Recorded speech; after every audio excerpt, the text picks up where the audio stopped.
28 years as a therapist, this is what people regret most. Hello everyone. Today's video is a bit different. This isn't just another surface level chat about difficult relationship. This is a deep exploration, drawing from 28 years of sitting with people, listening to their stories, their pain, and most heartbreakingly, their regrets after coming out of toxic dynamics. I know many of you watching might have already recognized parents in your past or even current relationships. You might have a basic understanding of what went wrong. Maybe you have even left, but you're still feeling stuck in the grief, the anger, the confusion, and especially stuck in the heavy weight of regret. You look back and wonder, how did I let that happen? Why did I stay so long? What did it cost me? Perhaps you tried to leave multiple times, only to be pulled back by emotional ties, financial dependence, or the simple terrifying fear of being alone. Or maybe you are out now, but the echoes of the relationship, the lost time, the dimmed self, the broken trust still haunt your present. This video will take you on a journey into the heart of those regrets. We are going to explore the things people mourn most after investing years in relationships that weren't just difficult but damaging. Why? Because understanding the true cost, the deep-seated regrets, is like finding the root cause of an illness. You can't truly heal. You can't truly move forward and avoid repeating the same patterns until you understand the profound impact these experiences had. Why does your mind know it was toxic, yet your heart still aches with the what ifs and lost possibilities? Why do these regrets linger, sometimes for years? This isn't light viewing, but it holds deep knowledge. Think of it like revisiting a meaningful movie. Each time you watch, you notice something new. A deeper layer reveals itself. I encourage you to approach this video with that mindset.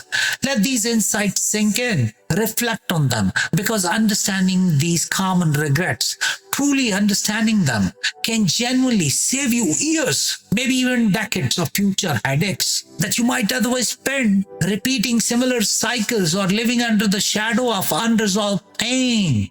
This is the kind of understanding we build in private therapy sessions, distilled here for you. If you're ready to look honestly at the impact of toxic relationships and understanding the path toward reclaiming your life, then let's begin this healing journey together. Remember, understanding is the first crucial step towards healing and building a better future. Let's explore the biggest regrets people face. Biggest relationship regret: years stolen by a toxic partner. You ever look at an old photo and think, wow, that feels like a lifetime ago. Now imagine feeling that way about entire years, chunks of your life that feel spent but not enjoyed. Like one person told me, hollow-eyed, I gave them the best years of my life, ticking off a calendar, but I wasn't living any of it. For 28 years, I've sat across from people, unpacking the emotional baggage of their lives. Therapy rooms are sacred spaces. They hold echoes of laughter, tears, breakthroughs. But one echo resonates louder than most, especially from those escaping toxic relationships. The haunting sound of lost time. It's not just a few wasted hours, it's years. Years spent walking on eggshells, years spent hoping for change, years spent disconnected from their own life. You know, sometimes you look back and realize you were waiting for a train that was never scheduled to arrive at your station. This isn't about minor disagreements or the normal ups and downs. This is about fundamentally mismatched partnerships, often with dynamics of control, manipulation, or neglect. I saw a couple once. Well, not a couple anymore. One partner finally left after nearly 15 years. 15 years.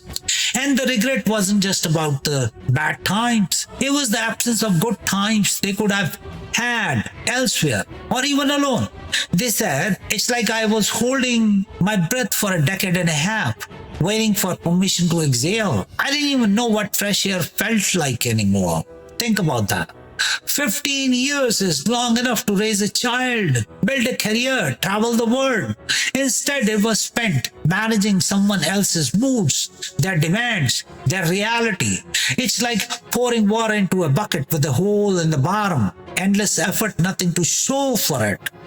They often say, simply, directly, heavily, I wish I had left sooner. It's the weight of realizing time is one currency you can never, ever earn back. You can make more money, find new friends, but you can't rewind the clock. That's a regret that settles deep in the bones. You often feel that if you could just go back and give your younger self some advice, things might be different. There are moments when you realize how quickly time passes, sometimes feeling like you haven't made the most of it. You believe people deserve happiness, and it's painful to see time wasted in situations that prevent it. Does this feeling of lost time resonate with you? Sometimes just writing it down helps acknowledge it. Share in the comments. What's one simple pleasure you missed out on during a difficult time? Acknowledging it is the first step to reclaiming it. But losing time is just the surface. What happens when the relationship doesn't just steal your calendar days, but starts stealing pieces of you? We'll talk about that next. The slow fade of the self. Did your relationship erase you? Regretting lost identity after toxicity. Have you ever found yourself changing your favorite song, your favorite food, even the way you laugh, just to keep the peace? It starts small, doesn't it? As one client painfully admitted, I kept dimming my light to make him comfortable until one day I realized I was living in the dark. Following on from the lost time, perhaps an even more insidious regret I hear constantly is the loss of self. It's not always dramatic, like a sudden personality transplant. More often, it's a slow erosion, like a river carving away at a stone. The constant criticism, the subtle disapproval, the need to manage the partner's reactions. It wears down the edges of who you are. You start dimming your own light, thinking it'll make the other person more comfortable, less threatened. It's like unscrewing a light bulb bit by bit. The lower wattage will stop blowing a fuse somewhere else in the house. I work with someone whose partner constantly mocked their hobbies. They loved painting, bright, expressive abstracts. The partner would say things like, what's that supposed to be, a mess? Or are you really wasting time on that again? Slowly, the easel gathered dust. The paints dried up. Why? Because the joy was tainted. The expression felt judged, unsafe. It wasn't worth the argument, the eye roll, the dismissive sigh. Another person told me he hated when I laughed loudly, said it was unladylike. So I learned to smile politely. Inside, I felt grey, just utterly grey. Think about that. Policing your own laughter, your own joy. They change their clothes, their music taste, the friends they see, the opinions they voice. They stop dreaming big because their partner makes them feel small, silly, inadequate. The partner might say, I'm just being honest, or I'm just trying to help you. But the impact is clear. Less you, more what they can tolerate. It's amplification of their needs, their comforts, their control, while your own essence gets muffled, quieter, lost. No bold colors, no loud laughter, no strong opinions. No you. The deepest regret here, looking in the mirror one day and genuinely not recognizing the person, staring back, asking, like so many have asked in this room, where did I go? Who's this person? You sometimes find yourself filtering your thoughts or feelings to avoid upsetting someone else. There are parts of your personality or interests you don't share as openly as you would like. You believe authenticity is important, and it feels draining when you can't be your true self. Recognizing these patterns is crucial. Have you ever felt like you had to shrink yourself for someone else? Share a small way you're reclaiming your authentic self in the comments. Let's inspire each other. Dimming your light is painful enough. But what happens when you start sacrificing not just your personality, but your tangible future, your career, your finances, your dreams? That's where the regret cuts even deeper, and we'll explore that next. Regret paying their way, financial ruin, and career loss in toxic relationships. Ever felt like you're pouring all your energy, maybe even your money, into someone else's dream while yours gathered dust on a shelf? It's a regret I hear often, summed up by one client who said, I wasn't his partner. I was his unwilling, unpaid investor, and now I'm bankrupt, emotionally and financially. We have talked about lost time, lost self. Now let's talk about lost futures. This is a huge area of regret. People come out of toxic relationships looking back at concrete sacrifices they made, often under the guise of love or partnership, that fundamentally altered their life's trajectory. It's like investing your life savings in a business partner who keeps promising huge returns while secretly spending it all on themselves. You believed you were building something together, but you were just funding their venture, often at your own expense. I remember one client, incredibly bright, who gave up a scholarship for a PhD program overseas because her partner says, I can't do long distance. If you loved me, you won't go. She stayed. She took a local job far below her potential. Years later, he left her for someone else. The regret wasn't just the relationship ending. It was the ghost of that PhD, the career path, that life she gave up. She said, I didn't just lose him. I lost a version of me that I never got to meet. The me that could have been. Another common scenario, financing the partner's business, their hobby, paying their debts. One person told me, tears streaming, he called me his angel investor while spending my inheritance. Now he's gone. The money's gone.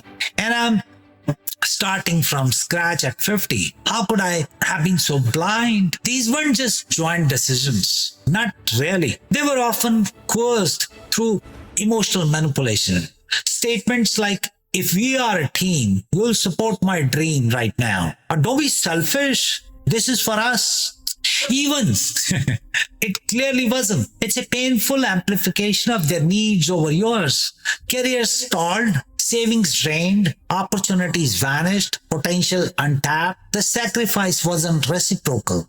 It wasn't a partnership. It was a drain. The chilling realization is that you weren't building a shared future. You were providing the resources for their future, while yours was put on indefinite hold or was dismantled. You believe in supporting the people you care about, sometimes making significant sacrifices for them. Financial security is important to you, and you worry about making decisions that could jeopardize it. You sometimes wonder if you prioritize others' needs too much over your own long-term goals. These sacrifices leave deep marks. What's one dream or goal you put on hold for a relationship? Writing it down can be the first step to reviving it. Share yours in the comments if you feel comfortable. Sacrificing your future is devastating, but these relationships often demand another equally painful sacrifice: the connections to the people who knew you before, the ones who might have seen the truth, your friends and family. We'll explore into those broken bridges next. Why toxic partners isolate you, regretting lost friends and family connections.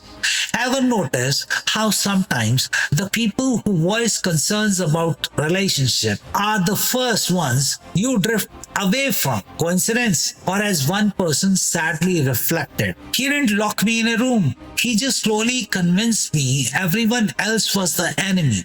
The walls weren't physical, but they were just as real. So we have seen time vanish, the self-erode, futures get mortgaged. What else do people profoundly regret losing in toxic relationships? Their connections, their tribe, their support system. It often happens subtly, insidiously. The controlling or narcissistic partner doesn't usually demand you cut off. You cut everyone off on day one. They don't. Instead, it's a slow, calculated isolation. It's like cutting the anchor ropes one by one until your boat is adrift, completely dependent on the currents they create. Think about it. It starts with small complaints. Your sister's always judging me. Your best friend is bad influence. Do we have to go to your parents' place again? Then comes the drama right before a family event, making it easier to just stay at home, or the guilt trips. I thought you wanted to spend time with me. They create friction, tension, discomfort around your existing relationships. It's amplification of negativity towards your loved ones. Fewer calls, fewer visits, more excuses, more distance. I work with someone whose partner made every interaction with their family so unpleasant. Constant criticism, sullen silences, veiled insults, that eventually seeing family just felt too stressful. They told me it was easier to just not go. I told myself I was keeping the peace, but really, I was letting him build walls around me, brick by painful brick. Another person recalled missing their best friend's wedding. Their partner picked a massive, nonsensical fight the morning of, making them late, upset, ultimately unable to face it. The partner apologized profusely later, but the goal was achieved, a significant bond weakened, an important event missed, a memory tainted. They missed the parties, the heart-to-hearts, the shoulders to cry on, the reality checks. So why do they do this? Control.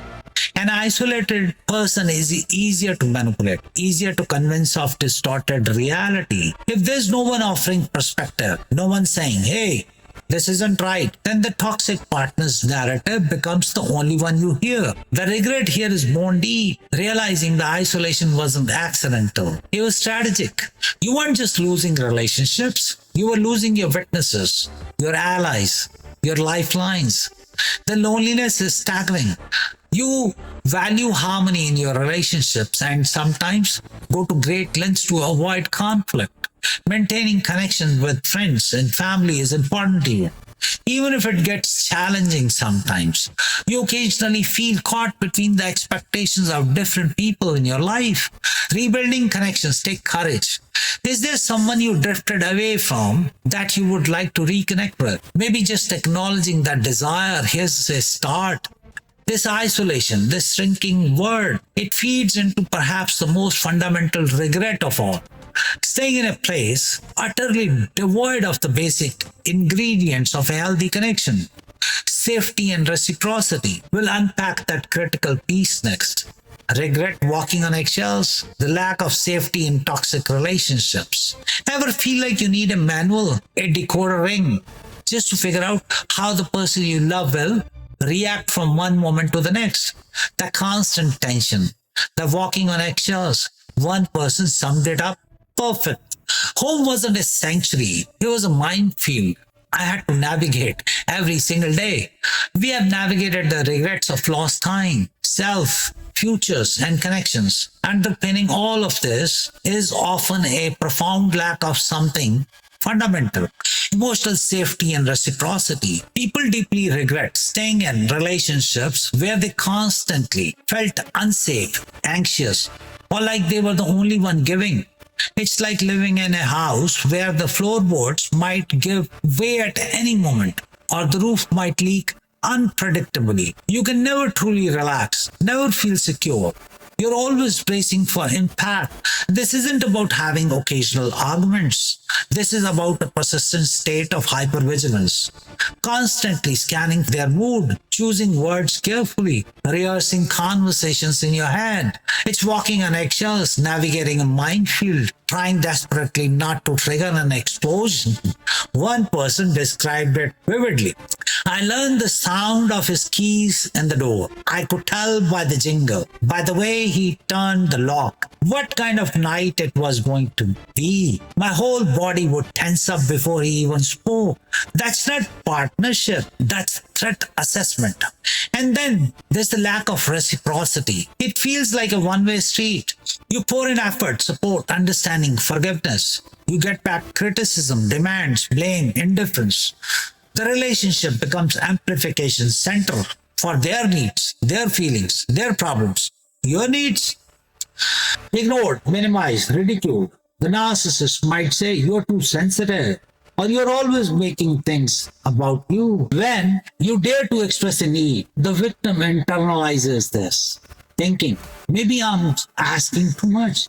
Maybe I need to try harder. They regret not recognizing sooner that a healthy relationship is a two-way street, a partnership built on mutual respect, mutual effort, mutual care. No safety, no trust, no balance, no peace.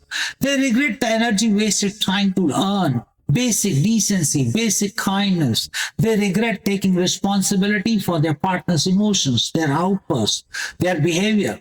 Statements like, you made me yell, put the onus entirely on the victim. The regret is realizing they accepted an unacceptable dynamic because they didn't know what healthy felt like or didn't believe they deserve it. The deepest regret here is the normalization of chaos. It's realizing you forgot what peace felt like because anxiety became your constant companion. You weren't living, you were surviving. You strive to be understanding and patient, even when things are difficult. Feeling emotionally secure and supported in your relationships is very important to you. You sometimes wonder if you are giving more than you are receiving in certain situations. Feeling safe should be the bare minimum. What does emotional safety mean to you in a relationship? Share your thoughts here. Defining it helps you demand it. Recognizing these regrets isn't about dwelling in the past. It's about understanding the past, honoring the pain, and using that knowledge to build a future where your time, yourself, your dreams, your connections, and your safety are non-negotiable. It's about learning to spot the red flags sooner, trusting your gut and knowing, truly knowing you deserve relationships that add to your life, not subtract from it. Maybe listening to this, you have had that sinking feeling. That's me. That was my relationship. Maybe you are realizing with a heavy heart. How many years slipped by? How much of yourself you lost because you didn't know then what you know now? You might be thinking, if only I had known, I could have saved years of my life. That regret is valid. But what if I told you that understanding this now gives you power? What if the insight you have gained today could save you weeks, months, even years of future pain? What if you could learn to navigate relationships differently, build boundaries that stick, and reclaim your happiness much faster than you think possible? Perhaps you have never opted for counseling, never really spoken deeply about these issues. Maybe you felt ashamed or unsure where to even start. But after seeing thousands walk this path of recovery, I know that guidance makes a world of difference. Understanding the manipulation, demanding answer, even if only from yourself, setting boundaries. These actions challenge the old patterns, break the cycle. Your happiness is real. No one can truly steal it unless you let them.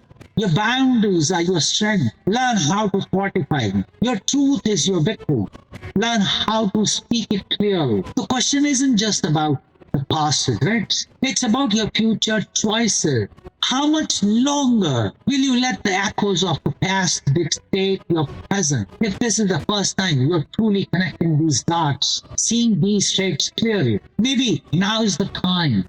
A conversation, a single call to explore counseling can provide direction, clarity, and a path forward. It can help you live more easily, perhaps even within challenging dynamic, or if leaving is an immediate option, or help you heal fully. If you have already left, one conversation can generally change the trajectory of your life. Let's talk. Like this video if it resonated. Subscribe for more insights.